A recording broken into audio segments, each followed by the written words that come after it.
Kalau muncul nama Partai Demokrat, saya jadi ingat dulu disomasi sama mereka karena Anissa Pohan lagi baper anaknya disentil di media sosial. Bayangkan, gara-gara satu anak saja seluruh Partai Demokrat keluar sarang dan menyerang saya. Bahkan mereka ramai-ramai membawa masalah ini ke hukum. Sayangnya laporan mereka ditolak polisi. Lah gimana? Laporan nggak punya bukti hukum, cuma karena rasa baper doang, kok harus diterima? Tapi ya begitulah. Karena keluarga utama baper, akhirnya seluruh kader jadi baperan. Kayaknya ada ujian untuk masuk Demokrat. Kalau nggak baper, kamu nggak memenuhi syarat. Pantaslah Ferdinand Huta Hayan keluar dari Demokrat. Dia pengen belajar baper, nggak dapat. Jejak kebaperan Demokrat bisa dilihat dari pendirinya, yaitu Susilo Bambang Yudhoyono sendiri. Bahkan waktu jadi presiden, bapernya SBY sering ditampakkan ke publik. Ingat, waktu SBY cerita ke publik kalau dia mau dibunuh oleh teroris, SBY sampai konferensi pers sambil bawa foto dirinya yang berlubang karena katanya ditembus peluru buat latihan para teroris. SBY juga pernah curhat ke publik kalau dirinya dan keluarganya mendapat ancaman karena kebijakannya yang tidak pro rakyat, yaitu menaikkan harga BBM. Banyaklah pokoknya curhat SBY. Kalau saya bahas di sini, mungkin acara timeline ini bisa 3 jam sendiri. Jadi ketika Agus Yudhoyono tiba-tiba muncul ke publik dan berkata bahwa dirinya mau dikudeta, seluruh planet bumi ini langsung ketawa karena membayangkan curhat SBY dengan model yang sama. Ditambah dia berkirim surat ke Jokowi, AHY ingin pansos supaya masalah kudeta di Demokrat itu jadi isu nasional. Supaya jadi bahan pembicaraan lah, supaya orang simpati padanya. Tapi tunggu, benarkah sebenarnya ada rencana kudeta di Partai Demokrat? Untuk ngerti itu, kita harus paham dulu definisi atau arti sebenarnya dari kudeta. Kudeta adalah cara merebut kekuasaan dari seseorang yang berwenang dengan cara ilegal dan seringkali sifatnya brutal. Misalnya nih, seperti di Myanmar, militer ambil alih pemerintahan dengan jalan kekuatan bukan dengan jalan demokrasi. Itu baru namanya kudeta. Atau misalnya di Demokrat, tiba-tiba diumumkan kalau AHY bukan lagi ketua umum dan SBY tidak berwenang lagi menjadi pembina Demokrat. Itu baru namanya kudeta. Nggak pakai proses pemilihan, nggak pakai ambil suara, langsung ambil alih kekuasaan. Itu baru namanya kudeta. Tapi yang sebenarnya terjadi di Demokrat itu beda. Kader-kader Demokrat resah melihat partai yang semakin lama semakin hancur ke bawah. Tahun 2009, suara Demokrat di DPR RI besar sekali. Total 20,4% dari seluruh kursi.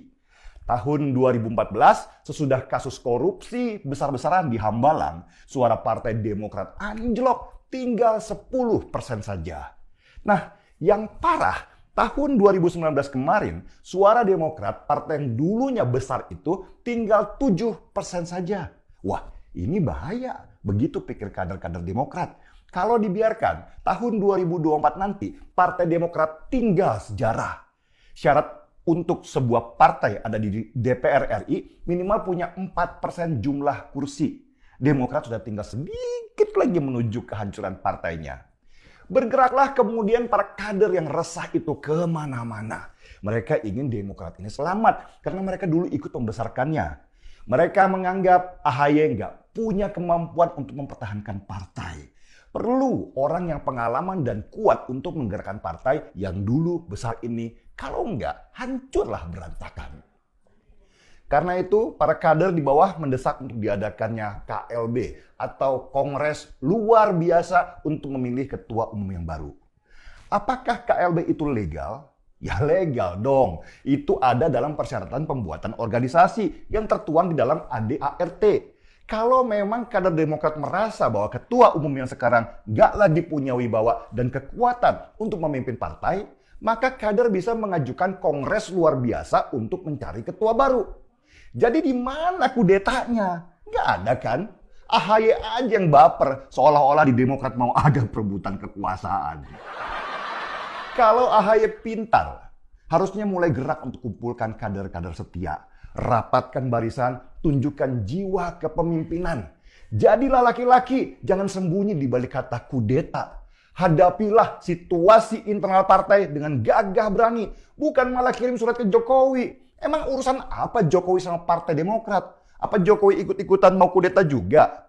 Woi, Bro AHY, Jokowi kalau mau ambil partai, dia pasti milih lah. Ibarat mobil, mending dia pilih Ferrari atau PDI Perjuangan. Atau Lamborghini lah seperti Gerindra. Ya mungkin agak ke bawah sedikit Maserati atau Golkar. Kenapa begitu? Ya karena dia punya kekuasaan, ya mau ngasih uang ke dia banyak. Kan nggak mungkin Jokowi pilih bemo mangkrak. Bro AHY, saranku, gantilah orang-orang ring satumu. Mereka nggak bisa kerja, cuman jago cari muka.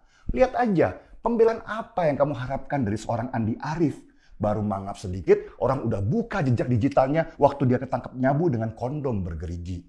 Atau mau dapat pembelaan dari Roy Suryo, baru mesan sedikit, orang udah teriak, panci, panci.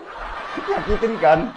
Mending rekrut lagi lah Ferdinand Huta Hayan. Dia kader yang punya prinsip. Kalau nggak sesuai nurani, dia keluar. Bukan diam di Demokrat sambil jilat-jilat tapi nggak punya manfaat. Kalaupun nanti Bro AHY harus kehilangan Demokrat, ikhlaskanlah. Toh sudah dapat banyak selama ini di sana. Sudah kaya raya, tinggal banyakin bisnis aja nggak ada salahnya. Siapa tahu malah di sana bakatnya, bukan di politik, di mana orang harus betah bermuka dua.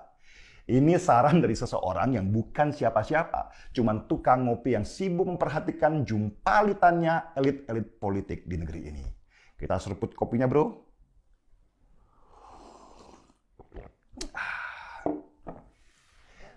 Mari kita kudeta.